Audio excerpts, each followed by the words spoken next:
Hola, queridos amigos. Bueno, pues recorriendo Grecia por todos o algunos de los principales lugares, de los más emblemáticos, vamos a ir recogiendo ahora las cuestiones fundamentales antropológicas que nos llevamos a casa, esas que realmente nos son capaces de cambiarnos la vida, quizás no todas, por eso voy a dar 10 claves, quizás a alguno le llame la atención una, dos o todas, eh, pero son recorriendo la historia de Grecia, que se divide así un poquito clásicamente o académicamente en periodo arcaico, clásico y último periodo, y a esos dos se les añade dos anteriores, que sería una época oscura, y una todavía anterior, que sería una época mistérica. Bueno, pues recorriendo un poquito este recorrido, vamos eh, a dar algunas pautas, porque la historia, como nos dirán los romanos más adelante, es magistra vitae, es la maestra de la vida, y además, pues con unas manifestaciones en Grecia, pues prácticamente sublimes de lo que puede llegar a ser la persona en su conciencia y en su trabajo personal. Bien, pues vamos eh, para allá. Bueno, pues hemos llegado a Atenas concretamente a través de este maravilloso puerto de El Pireo, que es antiquísimo y del que aquí conservamos solamente un trozo de noche. A través de la placa hemos subido, que es ese barrio más colorido, más movimentado que hay en Atenas, al menos de los que están cerca eh, de la zona de la Acrópolis, y que en realidad Atenas pues, es una ciudad muy movida, muy alegre, que refleja pues, todo ese optimismo a pesar de todas las circunstancias. Eh, y bueno, principalmente nos vamos a mover en esta zona para aquí recoger esos 10 puntos fundamentales, aunque estaremos saliendo y regresando a diversos lugares, principalmente de la Grecia clásica y la arcaica. Pues hay que recordar algunos de las visitas que hemos hecho. Primero, pues la configuración de la Grecia continental, que es de donde nace toda esta cultura, que a diferencia, por ejemplo, de los fenicios, pues va a tener una personalidad muy unitaria. Se va a concebir como diversidad y unidad en la diferencia, a diferencia justamente de los fenicios, de los persas y de otros pueblos que van a subrayar las diferencias. Aquí, por el bien de la convivencia, se tratará de buscar una, una especie de pequeñísimo mare nostrum que ya adivina lo que van a ser los romanos en el futuro, que abarcará todo el Mediterráneo, que es esta concepción de pues una cierta igualdad en la cultura, a pesar de que hay dorios, jonios, peninsulares y otros. Entre las puertas que hay al misterio y a la mística, pues están no solamente la naturaleza en general, las islas, etcétera, sino concretamente dos montes en los cuales se fijará, por así decir, intelectualmente,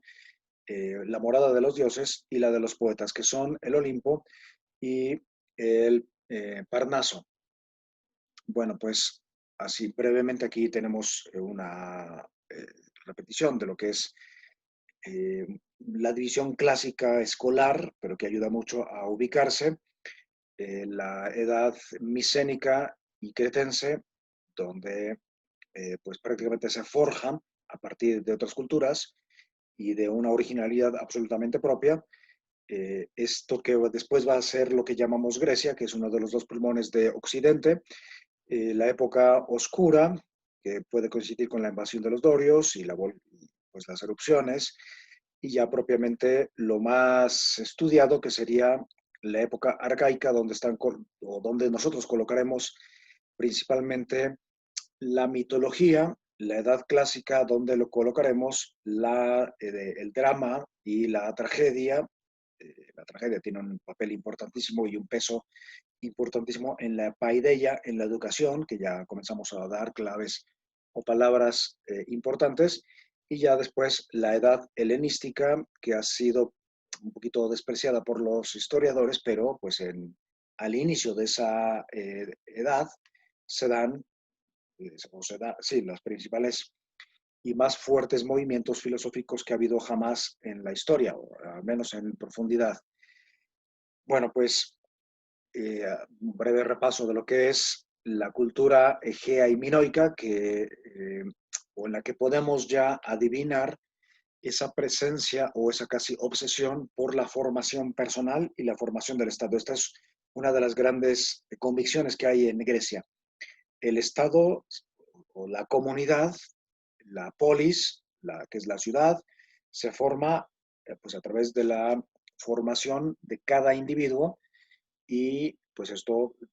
tiene dos caras. El individuo, entonces aquí tenemos una gran diferencia respecto a Egipto, por ejemplo, que es una cultura gigantesca que viene antes y que todavía va a durar bastante tiempo, eh, contemporánea, digamos, a Grecia. En Egipto se subraya la grandeza, no digamos el gigantismo, porque de hecho no es gigantismo, es un sentido de magnificencia, de solemnidad, de imperturbabilidad que está más relacionado con el más allá. En Grecia, a pesar de que es muy variada, está todo relacionado con el más acá. Desde el más acá, al menos se interpretan las cosas y si no las puedes dominar, pues eh, las te puedes de alguna manera sobreponer a ellas o al menos conocerla, o sea, por el conocimiento, ¿no? Por ejemplo, el destino, o al menos, pues si ya estás destinado a eso, pues, pero al menos lo puedes conocer. Bueno, y por tanto, todo será más a medida humana, más que a medida de la eternidad, como en Egipto, aquí todo es a medida del hombre, porque de hecho el hombre, anthropos, estin, metron, panta, o panta metron. Eh, o sea, el hombre es la medida de todas las cosas. Y por eso nos encontramos estas proporciones y a la vez un cuidado esmerado en el trabajo, en la formación, etcétera. Del otro, además de Micenas, que se encuentra pues, prácticamente en el centro de la Grecia eh, peninsular o continental, en el otro polo de la cultura, pues es Creta. Ok, y ya vamos a dar algunas de las pautas después de esta pequeña introducción, algunas de estas claves que nos pueden ayudar a llevarnos a casa y hacer en casa y personalmente y en comunidad el trabajo propio que hemos recogido y rastrillado en Grecia. Del periodo arcaico, la primera idea es la arete y la educación a la nobleza. ¿Qué significa nobleza o arete? Arete en realidad significa virtud y significa también esa nobleza, pero no la nobleza como se entiende a partir del marxismo, que ha ensuciado todo, sino nobleza del espíritu. Nobleza no se refiere a una clase social, sino a, a una forma de ver la vida como la podemos también traducir con la palabra excelencia, buscar siempre lo mejor. Y pues eso es lo que nos dejan los mitos, esta excelencia. Es decir, la excelencia se hace a través de una formación, la formación de la inteligencia, la introducción de las personas desde pequeñitos al misterio y a la educación. ¿Y qué significa esta educación? ¿O qué significa la mitología? Que es la unión de dos palabras que aparentemente son contradictorias. Mitos, que es una especie de relato que se hace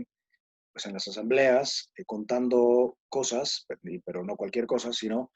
cosas trascendentales, fundamentales, que tienen que ver con el origen de todas las cosas, por qué existe el amor, por qué los problemas humanos. Entonces se va tejiendo una red infinita, casi de personajes, pero que entre todos conforman más o menos una historia. Entonces, ese es el mitos. Tratar de darle orden a todas las cosas y los grandes gigantes del mito serán Homero y Hesíodo, que son los grandes educadores, de manera diferente entre ellos, pero los grandes educadores de todas estas generaciones, que nos introducen en esa realidad de la nobleza. O sea, la persona está medio hecha y tiene que hacerse. Algunas de las conclusiones que sacamos de este primer periodo educativo, pues, es que la vida es lucha, pero no cualquier lucha, sino una lucha por la nobleza, por ser noble. Hay luchas por las que vale la pena enfrentarse a problemas como la lucha por ser mejor, la emulación, que no es envidia del otro, sino imitación de lo mejor, y la importancia de las competencias. Esto va a cristalizar en la formación de las Olimpiadas, de los Juegos en general, los ítmicos, pero los más importantes o los que pasaron más a la historia han sido las de Olimpia, y pues tienen todo este espíritu que no es de pelear,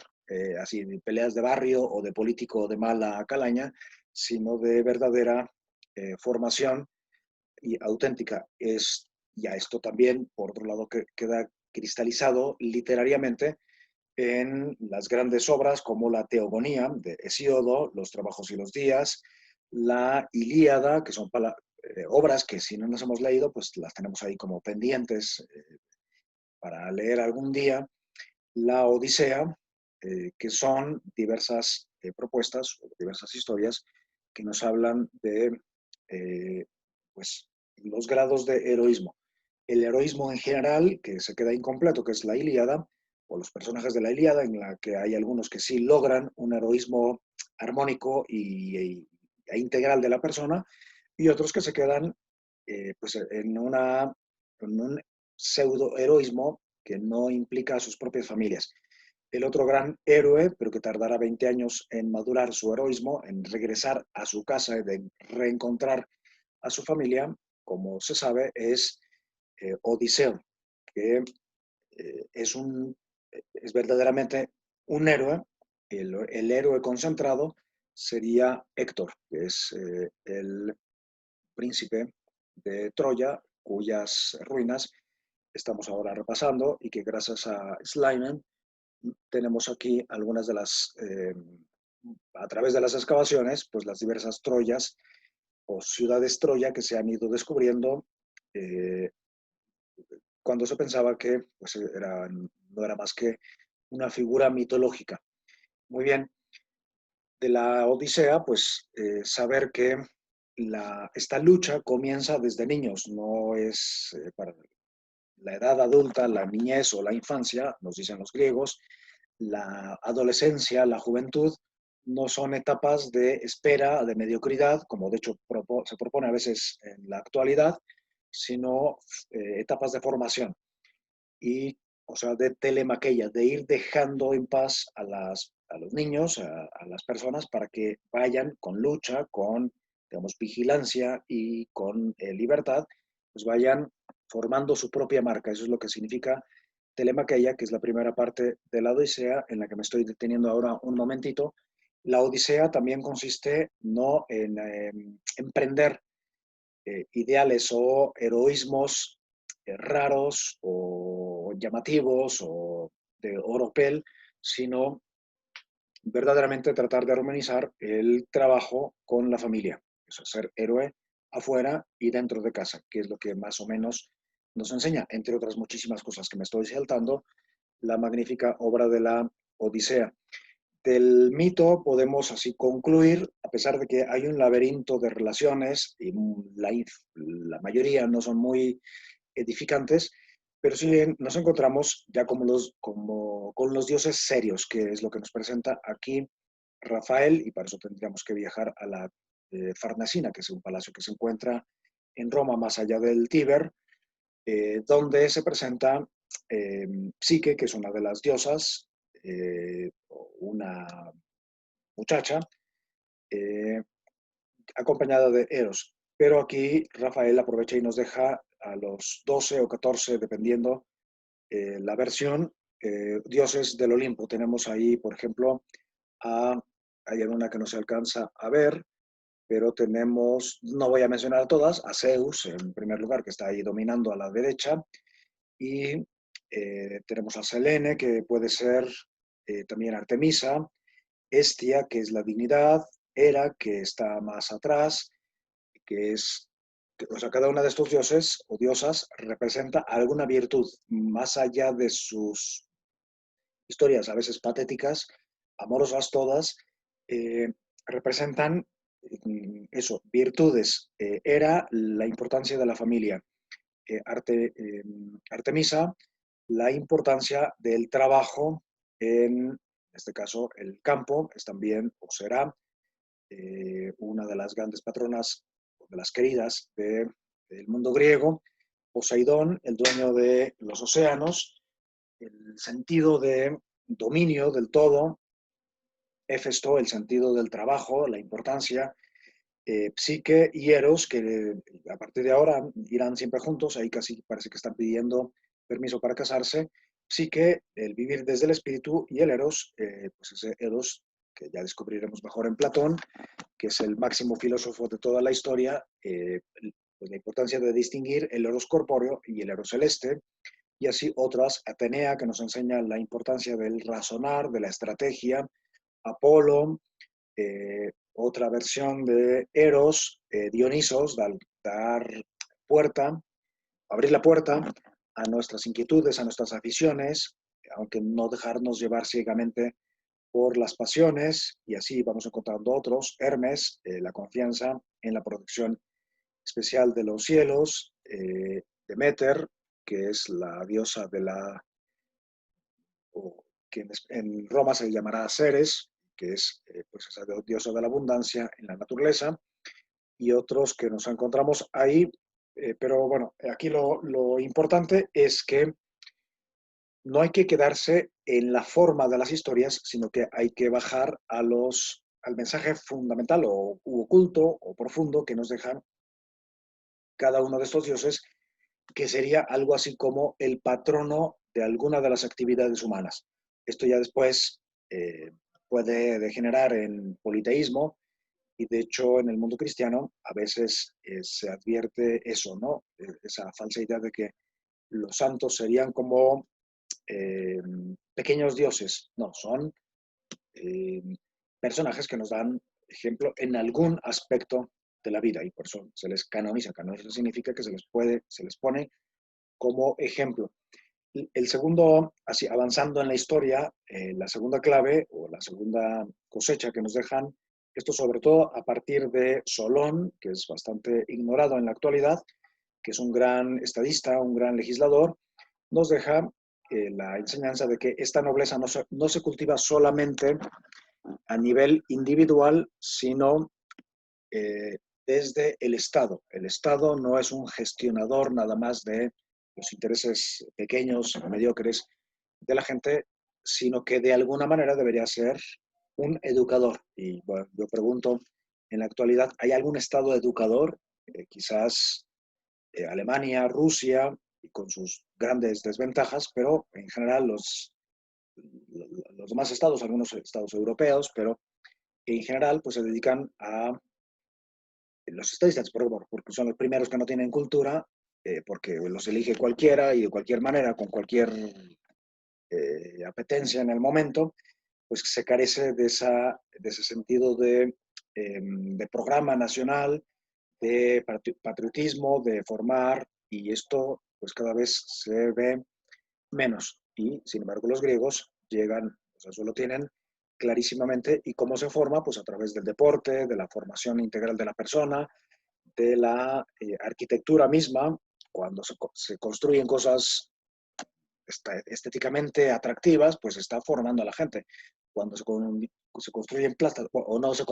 construye nada, pues también eso es otro de los grandes problemas, porque los dineros, quién sabe de dónde se van a parar. La escultura, la pintura, la cerámica, que es una palabra típicamente griega, bueno, pues se desarrolla un buen estado o un estado individualista que es, como dicen los mismos griegos, el inicio del fracaso. Por eso la importancia de las Olimpiadas, en las que no se preocupa simplemente de la belleza del cuerpo y de las victorias, sino que una Olimpiada tiene algunos elementos, o tres elementos al menos, que son el deporte como tal, el culto a los dioses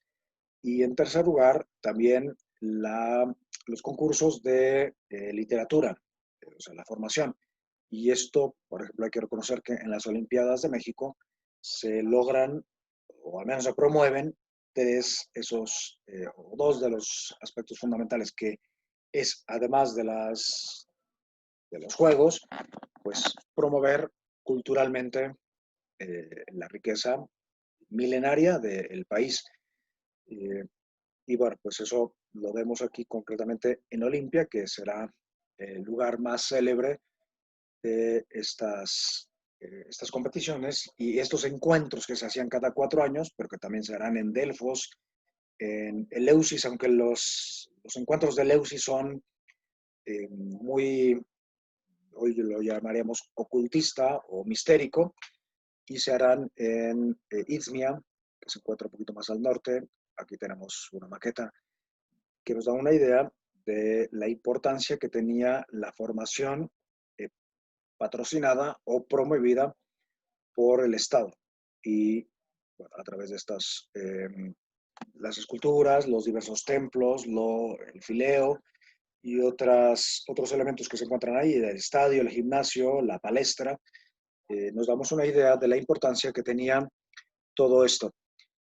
además de las esculturas que se conservan de los frontones, tanto oeste como este, pues de ese templo de Zeus, Olim, Olimpíacos o del Olimpo, que se encontraba ahí en el corazón de ese conjunto. Y pues avanzando, nos encontramos aquí que en Olimpia también existía el taller, o al menos de ahí era originario, Fidias, que después será uno de los grandes creadores que cristalizarán todos estos esfuerzos en las esculturas, en la pintura, eh, y bueno, será uno de los creadores ya después de lo que será de alguna manera la filosofía. La tercera clave es que la poesía, concretamente de Píndaro, que es otro bastante ignorado,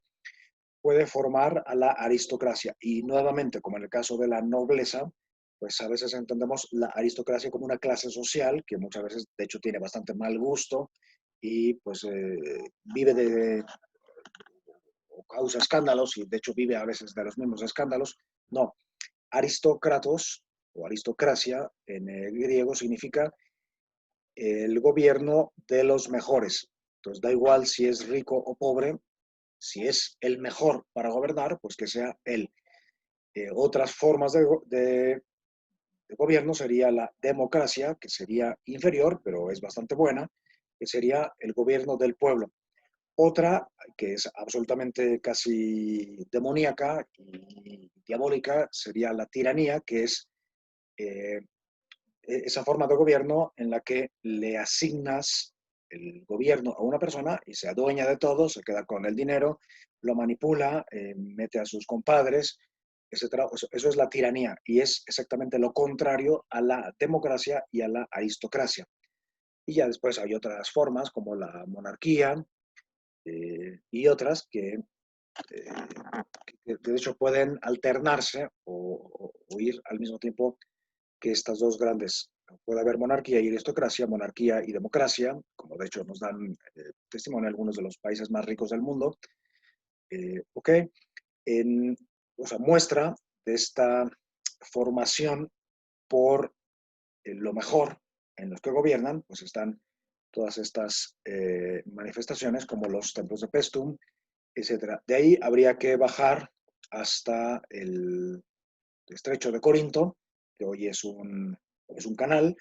y desde ahí subir a Delfos, donde vamos a encontrar otra de las grandes enseñanzas, que es la apertura al misterio a través de la tragedia. Los griegos nos enseñan, este es el cuarto punto, que a través de la tragedia nos podemos tomar en serio el destino. Hay un destino que pesa sobre cada uno y hay varias maneras de entender el destino. El destino así en sentido llano sería como pues una voluntad que hay sobre ti, de la cual no puedes escapar, etcétera. Pero en los griegos como que siempre se asoma una ventana de esperanza, y es que se conoce el destino para encontrar el misterio. Es decir, el hecho de que haya un destino es que hay alguien o algo con mayúscula que te está tomando en cuenta. Y esta es la gran maravilla de la tragedia. Mm, y que nos abre ya las puertas a lo que va a ser el cristianismo. El cristianismo entenderá el misterio como un proyecto de Dios que hay sobre las personas. Y esto está aquí en semilla o en forma de intuición a través de pues, toda la arquitectura, y especialmente los oráculos, entre los cuales el más importante era el de Delfos, y ahí mismo en Delfos nos encontramos con que también había gimnasios, palestra, todo lo que hemos encontrado en Olimpia, en ese corazón, en ese ónfalos, que es el corazón, o literalmente el ombligo del mundo. De Jerusalén también se dirá que es el ónfalos, y concretamente en el lugar del Santo Sepulcro está, de hecho físicamente hay un mueble que marca el ónfalos, ¿okay? A, ahí a Delfos pues irán prácticamente todos los monarcas, muchísimas personas, no hay griego que no haya pisado Delfos en la antigüedad para buscar ese oráculo que pues ya tenía toda una serie de ceremonias a través de una mujer que eh, caía en una especie de eh, éxtasis, o igual habría otra palabra mejor para llamarla, una especie de crisis en la que pues, arrojaba muchas palabras, y pues un sacerdote siempre las interpretaba y las bajaba, digamos, a la realidad más o menos de la persona, a veces con no mucha claridad de la persona que iba a consultar, que podía ser un rey, un gobernante o una persona que simplemente pagaba para eso. Muy bien, otro de los lugares que hay que visitar, está muy cerquita de Atenas, es Eleusis. A diferencia de Delfos,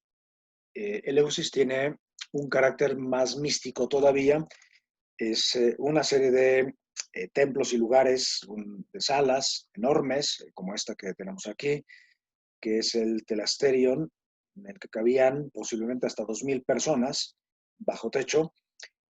Bueno, pues es un lugar, bueno, emblematiquísimo porque, como podemos ver por el Plutonion, que sería esta entrada que tenemos aquí, eh, esta es la entrada al Hades. El Hades es el más allá, los infiernos, no como se entiende en el cristianismo, sino los infiernos en general. Eh, bueno, ¿y por qué? ¿Y quién salía de aquí? Etcétera. Bueno, pues es el lugar por el que Perséfone, esa muchacha que había sido hija de Demeter, que había sido raptada en circunstancias un poquito ambiguas por Hades, pues es aquí por donde sale cada tiempo y por donde regresa. O sea, estaba 3 meses en el Hades y 9 meses con su madre, o al revés. Pero el caso es que cada año salía por aquí y cada año volvía a regresar. Y bueno, esto que nos puede parecer un poco anecdótico, de hecho hay una piedra que más adelante vamos a ver donde llora su madre, Demeter, porque pues la pierde, etcétera. Bueno, ahí hay otra cuestión, y es que pues la madre Demeter pues, no madura que su hija es una persona diferente que ella y no la puede manipular toda la vida, ni no puede estar encima de ella, pero bueno, otro trauma u otra cosa bastante patética es la manía de Hades de perseguir y poseer a esta chica. Y otra es la fragilidad mental de la chica que se deja poseer por el primero que pasa, que en este caso es Hades. Pero bueno, ahí hay unas cuestiones psicológicas que nos dejan de tarea en los griegos magníficamente. Bueno, pero a partir de esta historia, y no solo, porque si esta es la puerta del Hades, pues por aquí han entrado y salido todos los que puedan haber salido, como por ejemplo Hades, perdón, Hermes, cuando va a buscar con Orfeo a la esposa de este último, Eurídice, etc. Entonces, en el mundo griego, un poquito mágico o místico, este es otro de los puntos de encuentro con el misterio. Y pues la literatura y las, las historias, concretamente la escultura a través de Bernini, pues nos han dejado magníficas piezas de lo que sucedió en la mitología griega y que está ambientado en ese lugar que es bastante oculto. De hecho, no se sabe exactamente en qué consistían esos encuentros anuales que se daban en Eleusis, en los que se daba de todo, pero que en tal caso pues dominaba ahí el sentido del misterio y a veces, bueno, con mucho morbo, etcétera, pero pues la importancia del destino. En la actualidad, pues todo ese conjunto maravilloso, pues apenas nos revela algunas piedras. Aquí tendríamos el Plutonion, que sería ese lugar que estaba reservado para los sacerdotes, las sacerdotisas, y que pues en la actualidad se encuentra en ese estado. Esta sería la Calicorum, donde pues el principio de Demeter se paraba a descansar tanto cuando iba a reencontrarla, iba a encontrar a su hija, como al regreso. El quinto punto sería el drama ante la adversidad. No todo es tragedia, sino que en el mundo griego hay, a pesar de lo que a veces se dice, hay un cierto sentido de libertad.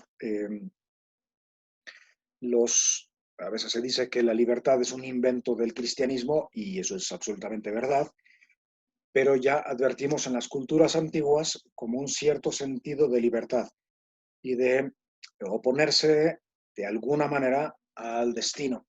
¿Y cuál es la manera de oponerse al destino o de hacer o darle una dirección al destino personal? Pues es a través del esfuerzo, o sea, no hay otro camino. Por eso, en el campo relativamente pobre que es la Grecia continental, pues se ve la necesidad de ir más allá. Entonces los campesinos se convierten en marineros y dan la respuesta libre al drama, que es perdón, a la tragedia,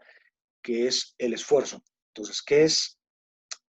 la tragedia? La tragedia es una representación teatral o eh, literaria en la que el destino es el protagonista. El drama, en a diferencia, es una representación teatral o histórica o literaria donde el protagonista en el fondo es la persona. De hecho, es el primero que actúa, que eso significa el primero que sufre, el protoagónicos, el protagonista, que es una palabra absolutamente griega.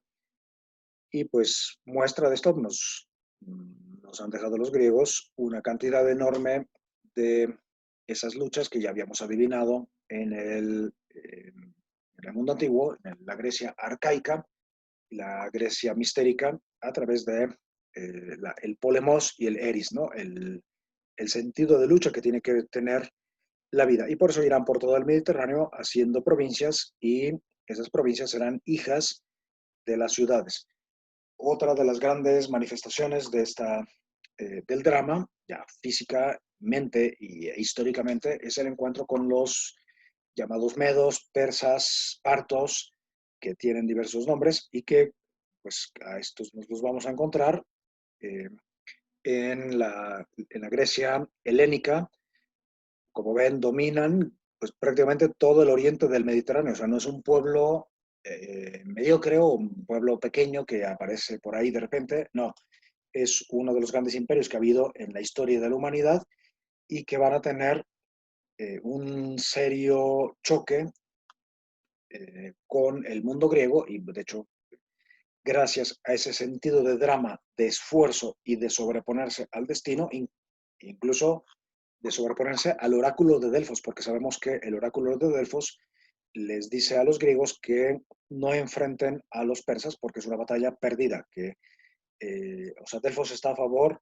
de un diálogo y de una filosofía derrotista. En cambio, los griegos dicen, no señor, se sobreponen y pues vencen a este imperio, que es en ese momento el más grande de toda la humanidad, y eso gracias a los hoplitas. Así es que no hay que imaginarnos a los griegos como unos muelles blandengues ahí sentados siempre tomando vino y filosofando en unos mullidos reclinatorios o triclinios, sino que tienen unos ejércitos, porque son varias polis potentes, capaces de derribar entre unos cientos a decenas de miles de soldados griegos, entre otras cosas porque están preparados desde las Olimpiadas para la lucha cuerpo a cuerpo. Y pues eso es lo que nos encontramos con el drama y con toda la enseñanza que nos deja. El sexto punto sería la, ya pues el ingreso de la persona a la filosofía. Y pues hay que recordar que la palabra filosofía significa hacerse amigos de la sabiduría. Comienza con un esfuerzo por entender cuál es el origen del mundo y ya nos encontramos ahí a los físicos que buscan en lo físico el origen, pero otros que van más allá, que son estos gigantes, Heráclito y Parménides, que van pues a buscar algo indefinido, que sería el ser, que es el que se aplica a todas las cosas, y el devenir, pero que pues, van a ser rivales en ese sentido en cuanto a sus definiciones. Bueno, a quien le interesa la filosofía, pues saber eh, que tarde o temprano nos tenemos que hacer estas preguntas fundamentales. ¿Por qué soy y por qué estoy deviniendo continuamente? ¿Soy puro devenir o, digamos, soy como una chispa del ser general y absoluto? Entonces aquí se introducen, de hecho, en la Grecia no continental, concretamente en Elea, que se encuentra en el sur de Nápoles, y en Mileto y Éfeso, y esa zona del Asia Menor, la Jonia, donde se dará pues, la filosofía de Heráclito, que son esos dos grandes. Pero antes de ellos, como ya dije, los físicos, Pitágoras, que es un matemático que descubre que el origen de todas las cosas está en los números, por tanto, el lenguaje de Dios sería la matemática, como dirán Pascal, los grandes Descartes, los grandes matemáticos que vendrán después en la historia, Anselmo, y nos dejan una cosa que es bastante abstracta, pero que es absolutamente necesaria en el mundo, que es la idea. Todo comienza, pero eso ya será una aportación de Platón, más adelante, todo comienza siendo una idea, o al menos estos nos llevan al mundo de las ideas. Y de hecho, pues el logro más excelso de la idea, o sea, no de la imitación exacta de la naturaleza, sino de lo ideal, de la paideia, de la educación, de la formación del individuo, de todo esto que hemos dicho, del trabajo, del esfuerzo, es la transformación de la materia en estos templos magníficos y pues el punto más excelso será concretamente el Partenón, pero que ya está adivinado aquí en Segesta, en Corinto, perdón, en el sur de Pestum, en Agrigento y en otros lugares de Italia. ¿Okay? Y pues eso nos lleva necesariamente a Atenas. Atenas en la actualidad pues es una ciudad moderna, podemos ver aquí en el mapa, como bueno, allá abajo está, siguiendo estas rutas, está el mar, el Pireo, aunque después el mar aparece por todas partes, y de la Atenas, que de hecho está fundado sobre 7 colinas, como ya lo ha hecho Roma para estas épocas. La más importante es el Licabeto, más bien la más alta, pero después la más importante es la zona de aquí donde se encuentra la Acrópolis, que es la ciudad alta, donde pues están estos templos, la Stoa, el Ágora, aunque después habrá una Ágora abajo, donde está el templo de Hefestion, etcétera, y ya una Ágora romana, que es muy posterior, donde se encuentra un templo que habrá que visitar ya en la época romana, que es una maravilla, que es la Torre de los Vientos, que es una torre octogonal que de alguna manera adivina lo que será la arquitectura cristiana, porque para el cristianismo el número más importante va a ser el 8. Bueno, pues aquí tenemos algunas de las pequeños acercamientos, ¿no? El Icaveto, la zona mm, de los museos, de la universidad, de la academia, el parque más importante de Atenas y yendo hacia este lado, pues la parte del Partenón, yendo un poquito hacia el oeste, estábamos en esa zona, bueno, descubrimos la placa, que es ese barrio que se encuentra debajo, que es bastante colorido, como hemos dicho, el Partenón, y del Partenón, más allá de de toda la información que podamos ver en Internet, etcétera, nos encontramos aquí el punto de llegada y el punto de partida para los siguientes grandes, eh, tan grandes claves que nos deja Grecia. Hay que recordar que el Partenón se construye en el llamado siglo de Pericles, que es la época de oro de la cultura griega, y que nos deja ya en el siguiente punto, que es el nacimiento de la retórica, que es, digamos, el pensamiento convertido o una cierta filosofía convertida en medios para triunfar, medios para vencer, en pura retórica. Y pues el gigante que se va a oponer a esto es Sócrates. Sócrates nos enseña que hay que ir al interior. No te tiene que decir desde fuera las cosas, sino que tienes que, a través de una mayéutica, de un acompañamiento de un educador, etcétera, buscar la verdad que ya llevas en ti mismo. Y eso es lo que le va a costar, entre otras cosas, que no están muy claras, le va a costar la bebida de la cicuta, que va a ser su condena a muerte a través del Erecteion. También encontramos esta síntesis, esta piedra convertida en idea, esta piedra que vuelve a ser idea. Nos cuesta, Dios, con eso, con observación, nos cuesta pensar que estos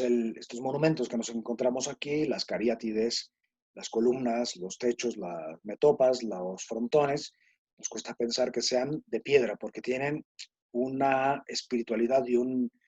sentido de la idea, del heroísmo, de la majestuosidad contenida siempre a nivel y al tamaño de la persona. Esto es importante porque después en la época helénica sí que se va a caer como en un gigantismo, y bueno, ya después dará paso a los romanos, o un poco gracias al influjo de los romanos, pues se va a caer en esa un poco manía de volver a lo gigante, y en parte por razones prácticas y ingenieriles, que es otra de las grandezas, porque no puede ser todo quedarse en el pensamiento. Eh, y pues es la época en la que, además de Sócrates, surgen su discípulo, Platón, que será el filósofo más profundo pues quizás de la historia de la filosofía, y después de él, Aristóteles, que será otro de los grandes gigantes. De Platón podemos aprender que todo comienza siendo una idea, y de todas las grandezas de Platón, la República, la retórica, etcétera, la más importante quizás para lo que nos interesa es el, la descripción y el descubrimiento del amor como un amor terrestre y celeste, y que todo comienza siendo justamente una idea, y pues la importancia de remontarse al mundo de las ideas, que es lo que nos enseña principalmente Platón en todo esto. Un segundo. Es decir, Platón nos enseña que hay que, uno, remontarse a las ideas, que no se puede vivir siempre de lo práctico, que sería la filosofía o la manera de vivir de los esclavos, que esperan que siempre, por obediencia, les digan lo que tienen que hacer. Y por otro lado, eh, reflexionar en que todo comienza siendo una idea, y esto nos abre pues, un abismo enorme al misterio y a lo que después nos aportará el cristianismo, y es que cada persona es fruto de una idea, de un proyecto, de un misterio, que es lo que significa todas estas palabras, que de hecho son griegas, y que está llamado también a partir de las ideas a hacer de su vida pues un proyecto, a tener un proyecto en la vida y otras muchas maneras como se puede formular esto. Ya, las obras de Platón pues, son geniales porque desde el punto de vista formal, pues las expresa en forma de mitos. Entonces es el gran puente gigantesco que hay entre el mito y la filosofía. Es decir, lo más profundo del mito que se convierte en lo más profundo de la filosofía. Y pues esto no, es lo que nos dejan estas grandes construcciones, que algunas han sido muy restauradas, como la Stoa, esas estructuras que nos dejaban los griegos para pues, protegerse de la lluvia, del sol y que con el tiempo se convirtieron en mercados y en lugares de discusión. No es en vano que haya salido, surgido de ahí una de las grandes corrientes que es la Stoa o el estoicismo, que pues, es de todas la que de alguna manera le da más espacio a la libertad a través del Festation. También podemos darnos una idea de lo que es esta Grecia que nos deja Platón con, con el mundo de las ideas, que es el mundo de las ideas, es el verdadero hogar de la filosofía y no quedarse en el mundo de las cosas y de lo práctico. Bueno, pues con esto entramos a la edad a través de Alejandro Magno, cuyo preceptor va a ser este otro gigante que es Aristóteles. Nos introducimos a la filosofía de Platón, que sería, un segundo que le he dejado atrás, bueno, el noveno punto sería la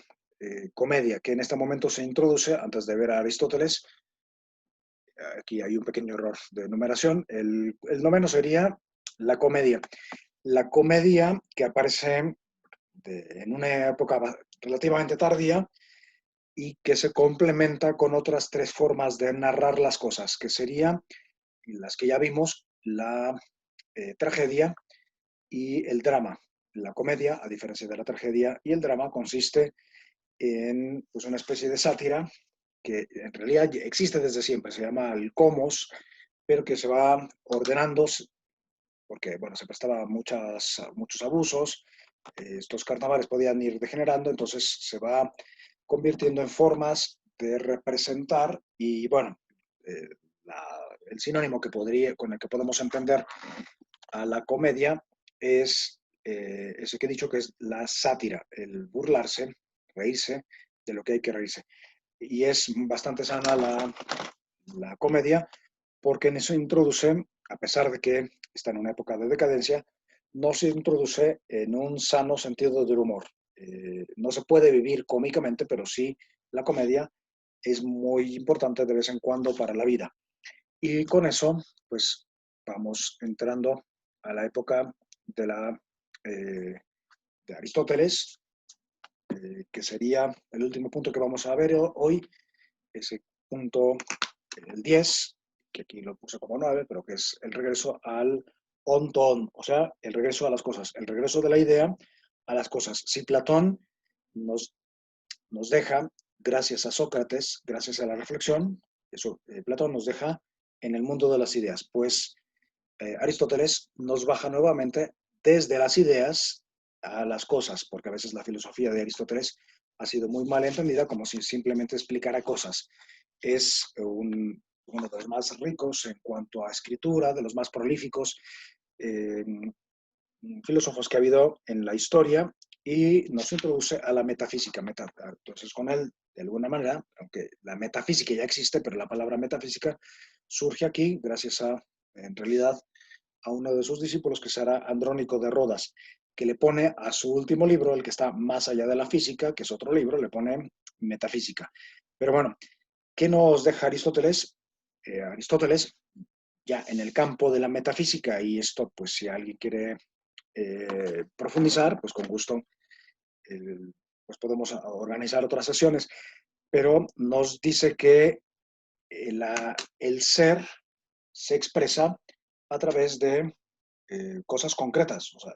lo llama ton o on ton, cosas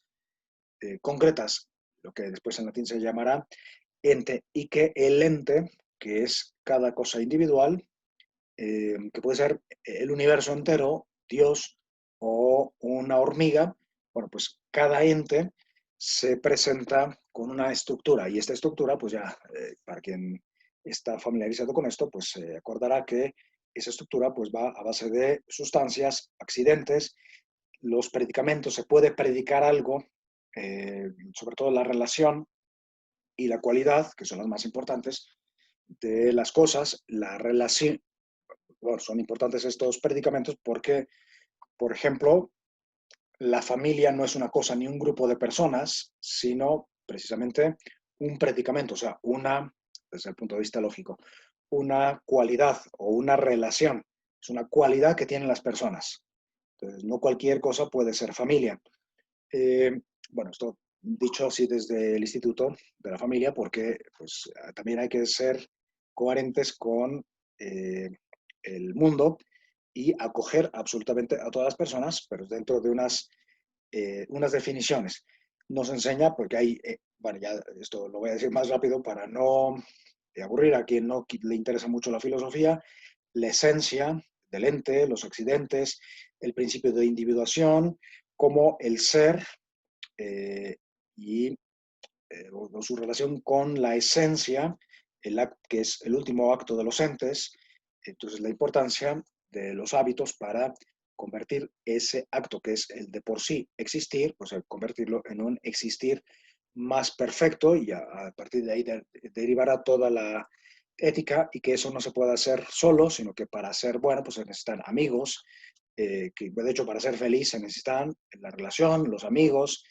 entonces le dará una importancia enorme a la amistad. Y ya después están los trascendentales, que son una especie de aspectos o características o más bien propiedades que hay en absolutamente todo ente, que son en primerísimo lugar la belleza, después el bien, la verdad, y eso revela la unidad. Y de hecho, dicho sea de paso,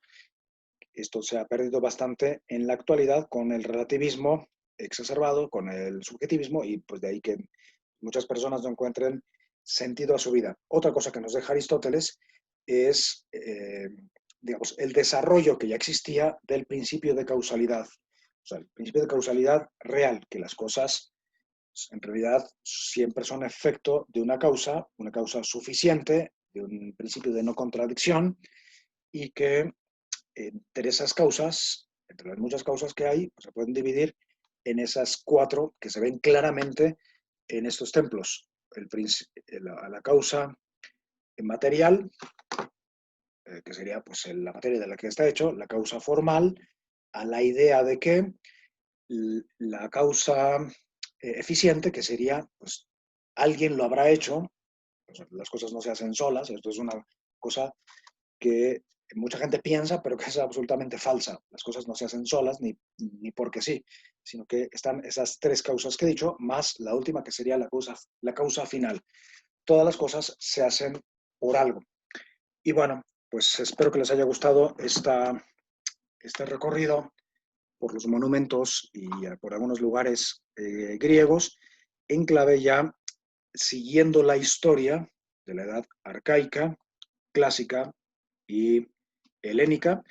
de las principales aportaciones intelectuales que nos dejan el mundo griego, pues les mando con esto un abrazo. Espero que no se duerman, sino que más bien pues les dé mucha curiosidad para seguir investigando y para seguir preguntándose, para seguir curioseando y para ir más allá en la vida y iluminar la propia vida y la de los demás. Pues nuevamente, un abrazo.